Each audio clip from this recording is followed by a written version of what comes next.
Students, we are going to start chapter number 29 of your A2 level chemistry course, and the name of that chapter is Analytical Chemistry. Students, we are going to discuss about paper chromatography and two-way chromatography. Okay, so you know very well, you have learnt it earlier in O levels that paper chromatography, it is used to separate mixtures as a solvent moves up a piece of absorbent paper. That is why it is known as paper chromatography.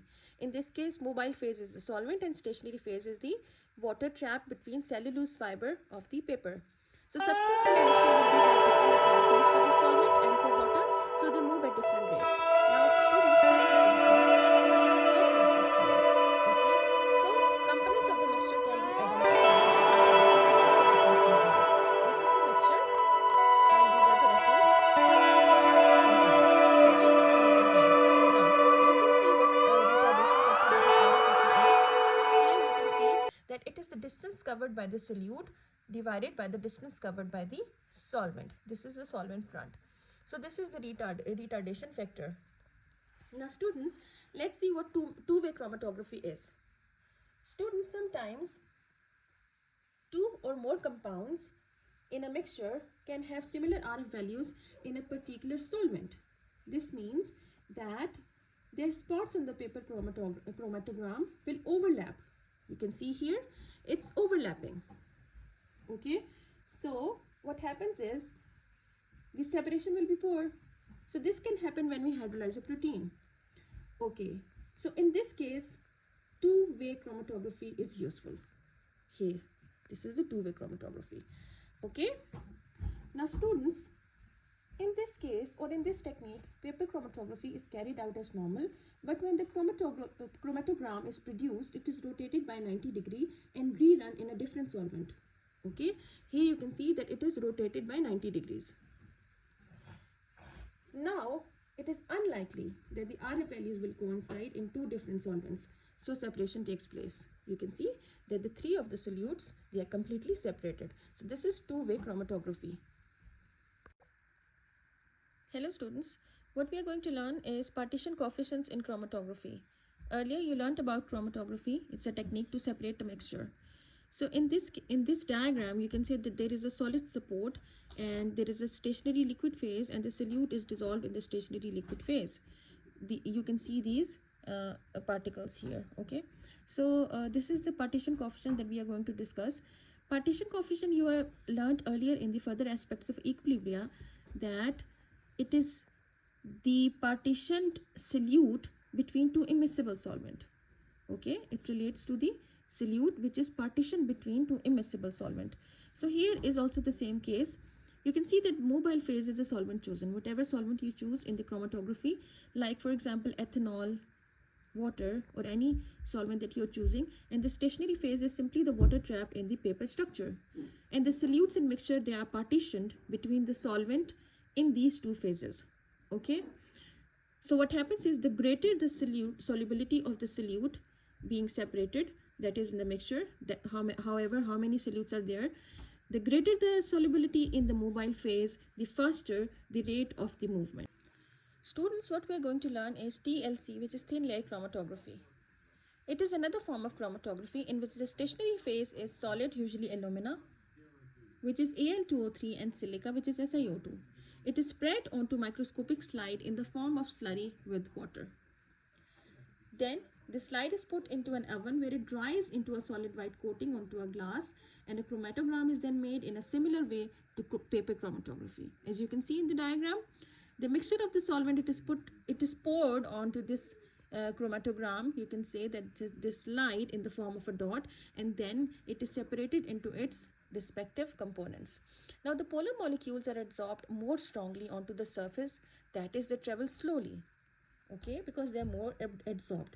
So you can see that solutes are located on the chromatogram and identified by comparing with standard known substances or by calculating the RF factor, that is the retardation factor that I've told you earlier. Now students, TLC is normally described as adsorption chromatography, but some partitioning does occur if water is present. Both dried alumina and silica can become rehydrated, and when this happens, water also acts as a partitioning stationary phase. Students, TLC, that is thin layer chromatography, it is quicker than paper chromatography and is used on smaller samples. So it is very useful for forensic science, where it is used to identify drugs and explosive residues. For example, it is used for the analysis of a substance that is suspected to be cannabis. In this case, the stationary phase is a silica sprayed with silver nitrate solution, and the mobile phase is methylbenzene. You can see the structure of methylbenzene. So this is about thin layer chromatography. Students, what we are going to learn today is high performance liquid chromatography, which is HPLC. Students, the stationary phase in this case is non-volatile liquid like long chain hydrocarbons liquid bonded on a solid support like small particles of silica. The mobile phase in this case is usually polar, for example methanol and water. You can see the sketch of the HPLC. In this case, the polar solvent has to be forced under pressure through the densely packed column where separation occurs. You can see that this is the mobile phase. It goes through solvent delivery system and then the injector from where the injection of sample mixture occurs containing ABC, whatever the mixture containing, the solutes containing, and it is then passed through the packed column. It is the material is separated from the column and then goes to detector and recorder where the concentration is determined. And here the waste is collected. Okay, so recorder records the retention time. Basically, what happens is the tiny solid particles in the column have a very large surface area over which partitioning occur, resulting in excellent separation. The more polar components in the mixture have a greater relative solubility in the polar solvent, therefore they are carried through the column faster. Now, the detector records the retention time, that is how long it takes each component to pass through the column. You can see that this is the graph. This is the recorder response and this is the time per minute on the x-axis. Now you can see that this is the whole graph. This is high performance liquid chromatography vitamin E from the investigation of chili pepper.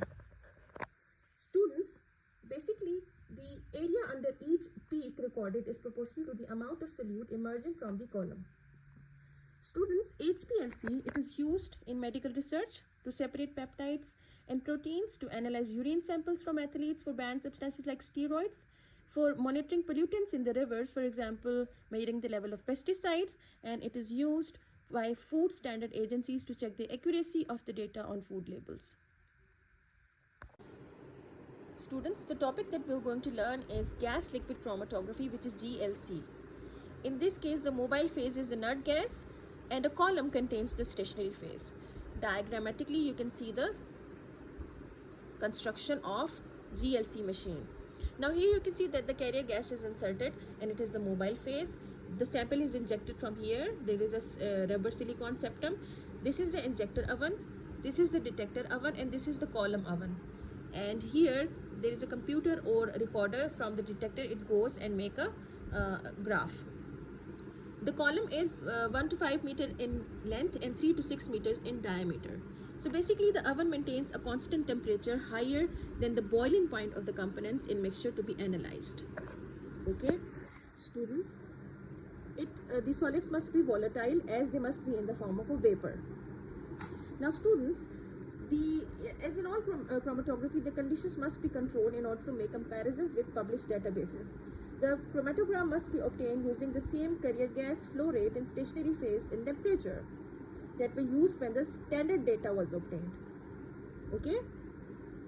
Analysis by gas liquid chromatography does have some limitations. For example, similar compounds will have similar retention times, and if there is a newly discovered compound, it will not have the match in the computer's database of retention time. Now let's determine the percentage composition of mixture. Okay, now you can see the graph here. On the y-axis there is a recorded response, and on the x-axis there is a time of injection. Now you can see this is a volatile organic compound, and it is a gas chromatogram of a mixture of volatile organic compound. Now this is the time of injection and this is the recorded response. You can see the different components, which is ethanol, ethoxy, ethane, propanol, hex-1-ene, heptane, and pentane-2-one. Okay. Now students, for quantitative analysis, the component of peaks are first identified and then the area of each is measured, which is roughly an area of a triangle, that is half into base into height. The GLC machine measures the area of peak automatically and can print the results with the chromatogram. If the peaks are very narrow, they have the same base, the peak height may be used instead of peak area. So for this method, the chromatogram must show peaks for all the components in the mixture. All the components must be separated, and the detector must respond equally to the different components so that the peak area is directly proportional to the component concentration. Students, the amount of each component in a mixture is found by expressing it as a percentage of the sum of the areas under all peaks. For example, amount of each component is peak area of A over sum of areas of all peaks into 100. So this is how we get the amount of each component in a mixture. Now, GLC, which is gas liquid chromatography, it is used in testing for steroids in competing athletes, in Formula 1 motor car, that is testing the fuels. It is also used for medical diagnosis in analyzing blood samples, and it is possible to determine the percentage of dissolved oxygen, nitrogen, carbon dioxide and monoxide, that is carbon monoxide, in blood samples. So this is the use of gas liquid chromatography. Hello students, the topic that we are going to learn is proton nuclear resonance, that is NMR spectroscopy. Students, nucleus of hydrogen atom in organic molecule behaves like a tiny magnet. It consists of a single proton with spins. This spinning motion causes a small magnetic field. When the sample is put in a magnetic field, the proton either line up with the field or line up against it, as you can see in the diagram. This is the direction of magnetic field. This is lined up with the applied field. This is lined up against the applied field. Students, only atoms whose mass number is odd number, for example H1 or C13, they have a nuclear spin and a resulting magnetic moment acting like tiny bar magnets. Now, you can see that resonance is when applying RF energy, the nuclei in lower energy state can be excited to higher state. This process is known as resonance. It corresponds to specific frequency, that is resonance frequency. Students, when RF pulse turned off, excited nuclei relax to ground state, emitting characteristic RF signals, and these are detected to generate an NMR spectrum. Now students, if we look at molecule of methanol, here you can see this is methanol. Now you can see that there are H1 atom in two different molecular environment, H1 in CH3 group and H1 in OH. So the energy absorbed in the CH3 and the energy absorbed in the OH group environment is different. Students, you can see here that this is the splitting of the energy level. This is the resonance. Okay, this is the before the field is applied energy, and this is the after the field is applied, and this is the small difference in energy that lies in radio wave range. Okay. Now students, in NMR spectroscopy, we vary the magnetic field, as that is easier than varying the wavelength of radio waves. Students, we use a standard which is known as tetramethylsilane, TMS. It is a compound which is chosen as a standard. The formula is SiCH3 4. Students, all the hydrogens in this molecule are equivalent because they are having the same molecular environment. It is inert, volatile liquid that mixes well with most organic compounds. Students, TMS only gives one sharp absorption called a peak, and this peak is a higher frequency than most other protons. All other absorptions are made by the shift away from the TMS line on the NMR spectrum. This is called the chemical shift, that is sigma, and it is measured in units of parts per million. Students, what we are going to learn is low resolution NMR, that is nuclear magnetic resonance spectroscopy. The graph that you can see is of ethanol CH3CH2OH. It gives single peak for non-equivalent hydrogen atom. There are three peaks of ethanol, that is hydrogen atoms in OH, CH2 and CH3 environment. Area under each peak tells us the relative number of equivalent hydrogen atoms responsible for that chemical shift. Students, the largest peak will be from the CH3 hydrogen atom, the middle peak from the CH2 hydrogen atom, and the smallest peak from the OH hydrogens. Students, if you are using NMR to identify unknown organic compound, you have to check it against tables of data, the type of hydrogen atom present. Now students, you can see the peak at 1.2 ppm is caused by CS3 hydrogen atom. Here you can see 1.3, it is caused by CS3. Peak at 3.7 ppm is corresponds to CS2 hydrogen atom, and peak at 5.4 ppm is due to OH hydrogen atom. You can see here. So you can check it from the table of data that would be provided you. Hello students, in this video you're going to learn about high resolution NMR, which is nuclear magnetic resonance spectroscopy. On the x-axis you can see that this is sigma chemical shift ppm, that is parts per million, and on the y-axis it is absorption of energy. Earlier you learned about ethanol low resolution NMR. Now you're going to learn ethanol high resolution NMR. Students, in some molecules where there is heavy shielding of the hydrogen nuclei by lots of electrons in the surrounding atoms, peaks are shifted beyond their usual range. In such cases, high resolution NMR is useful. Students, peaks that appear as one signal on a low resolution NMR spectrum are often revealed to be made up of cluster of closely grouped peaks. Now let's see what spin-spin coupling is. Magnetic field generated by spinning nuclei interfere with those of the neighboring nuclei. This interference is spin-spin coupling. Okay, now let's see what splitting pattern is. The exact splitting pattern of a peak depends on the number of hydrogen atoms on the adjacent carbon atoms or atom. Splitting pattern, the number of signals a peak split into, it is equal to n plus 1, where n, it is the number of hydrogen atom on adjacent carbon atom. Okay, now you can see that if a peak is not split into clusters, it is singlet.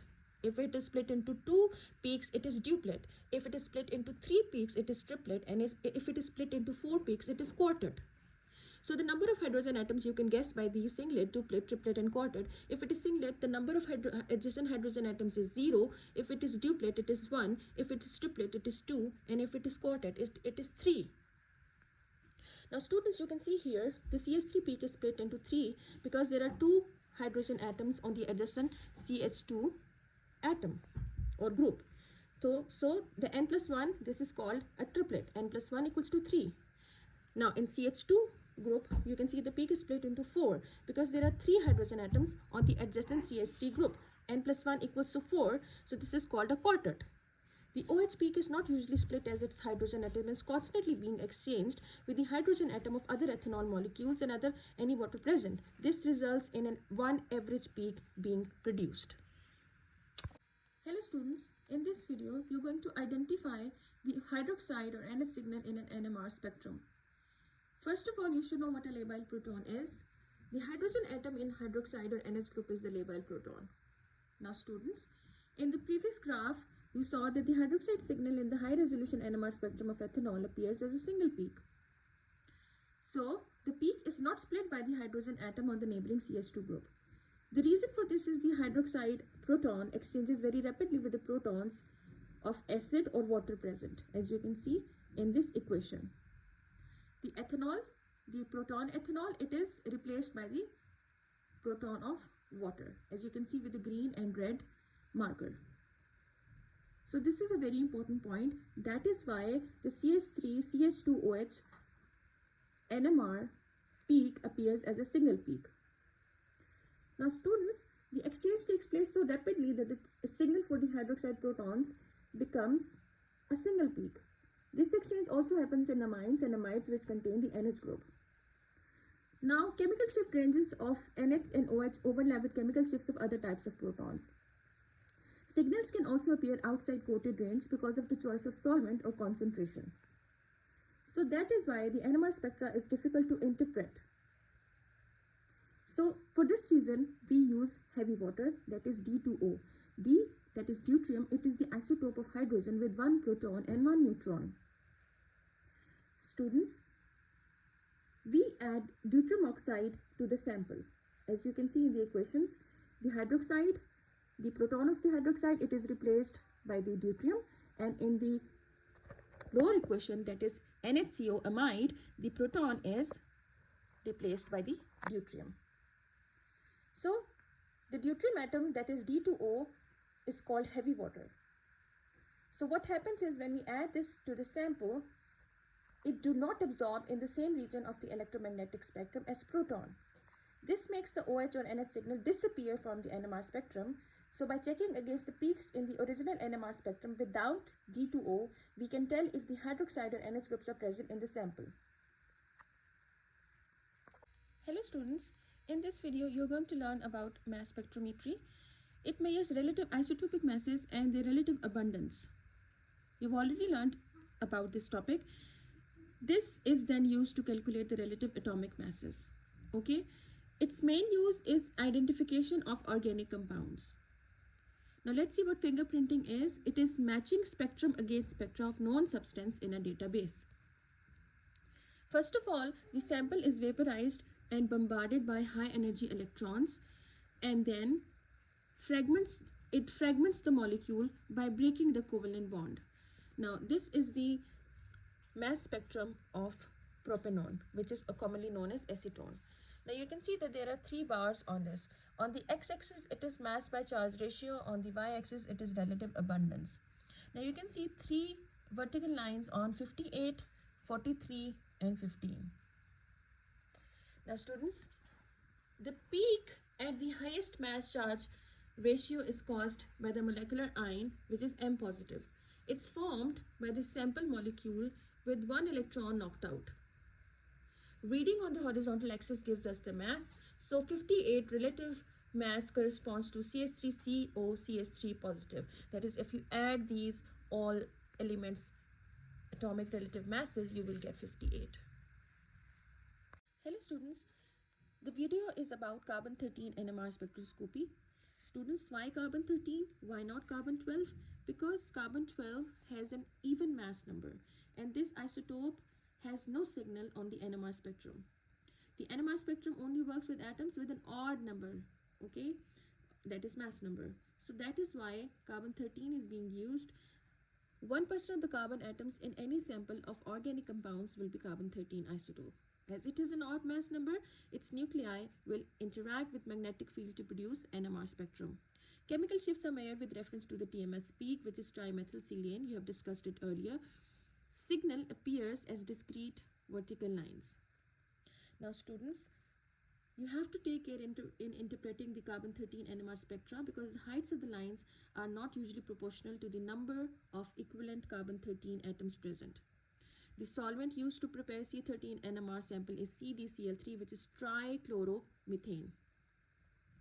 But here the hydrogen is replaced by deuterium, CdCl3. This accounts for a small signal near 80 ppm. Okay, now this is the C13 spectra, NMR spectra of acetone, and this is for ethylbenzene.